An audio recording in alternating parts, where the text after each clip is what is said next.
Hello, and welcome to our TED Talk on vocal health. My name is Colin Pillow. And I'm Luke Chavarria. And I'm Isaiah Zeller. And today we're going to be talking about vocal health as it relates to us as singers. First, we're going to start off with Luke talking about effective use of the voice. So vocal health can manifest itself in many different ways. Not only singing, but in what we primarily do, to speak. When you speak, you should speak with correct posture, breath support, and avoid things like vocal fry. What is vocal fry? Vocal fry is kind of sounds like this when you try to talk really low. Sounds unhealthy. It is, and I'll never do it again. You better not. A proper speaking voice and proper speaking voice technique is something that's demonstrated particularly by voice actors. Voice actors have to demonstrate this proper technique and this whole entire range of bright to dark sounds. We can hear a we can hear a bright sound by Echo and come out here and get these pellets stacked on the double! or an example of a dark woofy sound. Hey, I'm so sorry, boss. I'll come stack those pallets right there on the double. Thank you, boys. Of course. This range of voice flexibility is not capable without proper technique. Moving on to our singing voice. This is even more important with the singing voice. This adds on a different plethora of things to deal with the vibration of the vocal folds and the proper use of breath, all of this. So, what does it take to sing well? Well, it's important that we first maintain an effective breath support and control. So, this will dictate dynamics. This will dictate how we phonate. The muscles should be free from excess tension. Your alignment should be proper and relaxed. And there should be no excessive glottal onsets or offsets. Don't push the air, and sing in the optimum tessitura. If you're a tenor, sing tenor. If you're a baritone, sing baritone. If you're me, sing both. Moving on to diet. Food, drink, recreational drugs, and hydration. So one of the most important things for singers to remember is to hydrate. Remember, sing wet, be pale. We want you. It's important for us as vocalists to stay hydrated because this is one of the major mechanisms that keeps everything working. Our vocal tract cannot work without being fully hydrated. We should have 8 to 12 large glasses of water a day. So, drink lots of water. That's why you see all these singers with water bottles. Another major consideration when it comes to diet is the food we eat. A very common thing that happens to singers is acid reflux. Acid reflux is what happens when we eat lots of salty foods, acidic foods, foods that are not good for us, like fried foods. Spicy food. Spicy foods, too, yes. And these things will upset our stomach acid in such a way that when we sleep, after we sleep, it will come back up into the vocal tract, and it will actually slowly do damage to the vocal cords over time. Yikes. That was the vocal folds, Yes, correct? the vocal folds, excuse me. Thank you, Colin. Keeping you on your toes. Yes. As far as recreational drugs go, cigarette smoke, marijuana, black tar heroin, these are all things that we shouldn't do as singers because they do direct damage to the vocal folds, especially smoke and black tar heroin. I could imagine. Yes. Speaking of black tar heroin, we're going to go to our co-host Isaiah for lifestyle choices. Yeah, thanks, Luke. So don't do black tar heroin. We're really just nailing this point in. Yes, we are. Yeah. So there are many choices you will have to make in your life, like not doing black tar heroin. Yeah, just really That'll drive help. driving it home. So as a singer, there are many choices you will have to make in your life that will end up affecting your vocal health in a good or bad way. These choices range from like staying physically fit, personal hygiene, and medications you may use for any reason. So I'll be starting with talking a bit about some lifestyle choices that can be good for your vocal health. One of the most important choices you'll make as a singer that will affect your vocal health is whether or not you are physically fit. Staying physically fit will help your body physically and mentally, actually. So staying physically fit is really important as a singer because we do use our muscles in our legs, if we're standing and singing, which we do most all the time when we're singing. I know I do. Mm-hmm. It's also it is very important to stay physically fit if you are trying to sing professionally or just sing a lot in your life. Staying physically fit means you'll be able to engage your muscles that are needed for proper technique and breath support, and Alignment. if you're doing and alignment. Yeah. Staying physically fit is very important as a singer. Staying physical fitness as a singer means not just working, your muscles to build them stronger, but it also means working your heart through like cardiovascular exercise, which also works your lungs. Doing these things at a good amount during the week will work wonders on your voice. You'll be able to support your breath through engaging your muscles. You will be able to sing for longer periods of time because you'll have more stamina. So yes, stay physically fit. You may not look it, but this is what peak male performance looks like. All three of us. We're the same. It is also important to be careful of vocal misuse. Vocal misuse can include long periods of screaming, yelling, vocal stress, that would be like not singing with proper technique. So if you're going to be singing for a long period during a day or just a lot during the week, check in with your voice, do good warm-ups, relax, massage your muscles around your throat and your head and your jaw. And if you feel any pain, it is best to just not sing. So there are more choices you will have to make if you want to be a good singer. Another choice you'll be making is choices on personal hygiene. This includes like showering, brushing your teeth. No. Gross. No thanks. Practicing safe sex, taking steps to avoid sickness that will directly affect your larynx, or just sickness in general, because things that physically hurt your body means that you won't have the faculties to actually keep your voice healthy, because your body will be working hard to address other problems. You are your instrument. You are your instrument. You are your instrument. Take care of yourself. So what kinds of medications can you take? So as a singer, it is important to avoid antihistamines and decongestants because they have dehydrating effects. And as we know as singers, we need to be well hydrated to sing well and Sing for long wet. periods of time. Be pale. Sing wet, pee pale. And it is harder to do so if you're taking antihistamines and decongestants a lot.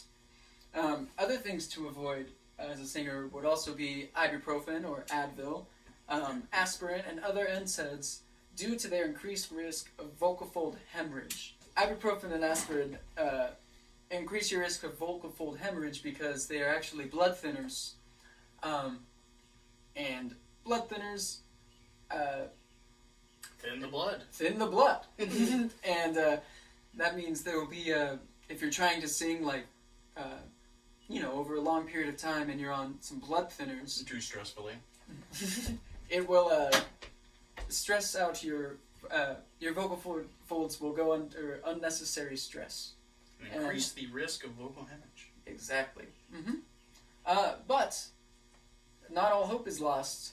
Singers can still take Tylenol because it does not have the blood thinning effect or the dehydrating effect like the other drugs do. And it is still very effective in reducing pain. Amen, brother. Preach. Amen. So, Colin, I've talked a lot about choices that you can make to affect your vocal health.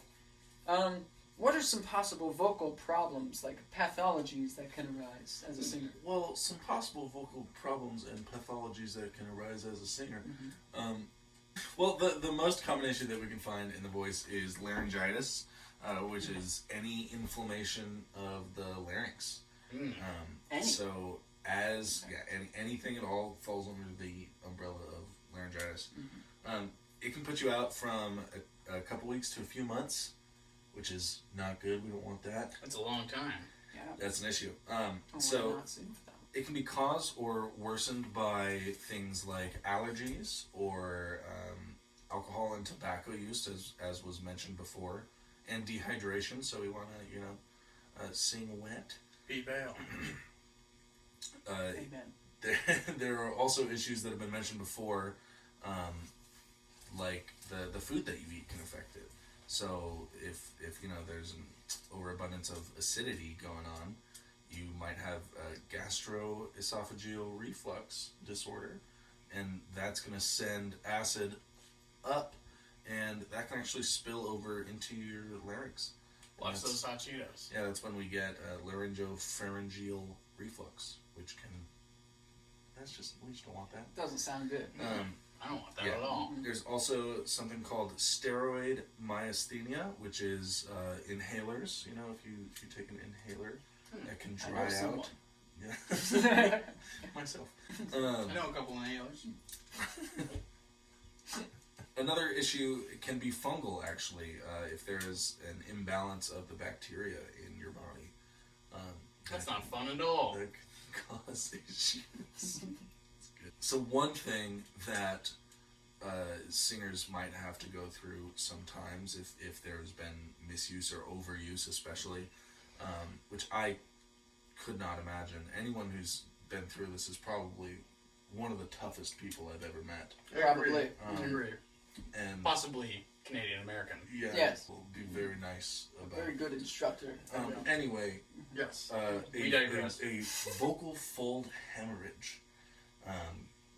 This is one or more ruptured blood vessels on the vocal fold themselves. Yikes. Yikes is right. I would give a solid youch, Yeah. And so the problem with that is, once there is this vocal fold hemorrhage, any use of the voice makes this problem worse because it sends blood to the region. It's not what we want. So shut up. Yeah, so just shut up. You gotta just be quiet for a while. Which for me, that would be the hardest part. I think I would just have to accept life as a person with a vocal fold hemorrhage. Because I would not. I agree. I love hearing my own voice. It simply wouldn't happen. You must rest if you have a vocal fold hemorrhage. Other issues that can arise are vocal fold polyps or nodules, and these are lesions on one or both of the vocal folds. They sound like marine animals. They do sound like marine animals. These are both because of trauma or misuse and overuse of the vocal folds. A large difference between these is a polyp is on one side of the vocal folds, and though that can affect both sides, it's only really on the one. Whereas a nodule is going to be a bilateral pair, so it's going to be on the same part of the fold, right across from each other on both of the folds. Owie. Bilateral. Ouch. Yeah. So there are also changes that can arise due to hormones, actually, in the voice. Really? Largely happening during menstruation. Just things happen in the body and things change. Stuff's moving around in there. Stuff's changing. Things are happening. So at a very base level, cramping can make it hard to breathe. And at a more in-depth level, there can be things that are very specific, like this hormone imbalance can cause fluid retention and tissue changes that can actually cause a mild vocal fold edema. So you can cause different issues by just the change in hormones going on. Who knew? Not me. So some signs of misuse of your voice are if you're hearing hoarseness or if you're feeling tension in your voice. It shouldn't feel hard to sing. I think if it feels hard for you to sing, that's a sign that something's going on. Yes, you feel pain. Yeah, soreness and pain, if you have irritated sinuses, or if you have noticed a distinct change in your range or your vocal quality, that can be a sign that something has changed. So, Colin, let's say you're having some issues and want to, get yourself checked out, perhaps by a doctor or some sort. Ooh! Who would I go to? You could find you gotta find someone who knows about the larynx, like an Some kind of someone who ologist, perhaps. studies- Some kind of ologist. some sort of ologist, perhaps a laryngologist. Ah, there we might go. be the one. That's So cute. they're gonna give you they can get you a laryngoscopy, which is putting a camera down there to look at your vocal folds to establish what they look like normally, so that if you see these, if you are feeling hoarseness or tension or pain, and you went to see your laryngologist, they could say, oh, well, here's this clear change on your vocal fold, and they'll be able to see if there's something going on. Everybody loves a good bass line. There's also a speech language pathologist. This isn't someone who studies the vocal folds themselves. This is more about the speech aspects of how our brain uses the vocal folds and puts all that together. So they can help out with vowel formation or language or social communication or even speech issues like stuttering. wow. Thank you. You're welcome. It's quite a lot of stuff that we covered here today. Indeed. But I think one of the main things that we need to consider, and something that McCoy says in his book, is don't worry. There certainly are a lot of things out there that can be problems for the vocal folds, and a lot of things, lifestyle choices that we can make to promote or not promote vocal health. But the most important thing is to use your voice in a smart way. Make common sense decisions. Drink water. Do things that will help you become a better singer. Do that, it'll come easy. Should be all right. Thank you guys for tuning into our TED Talk again. See you next time. Have a good one. Adios. So, yes.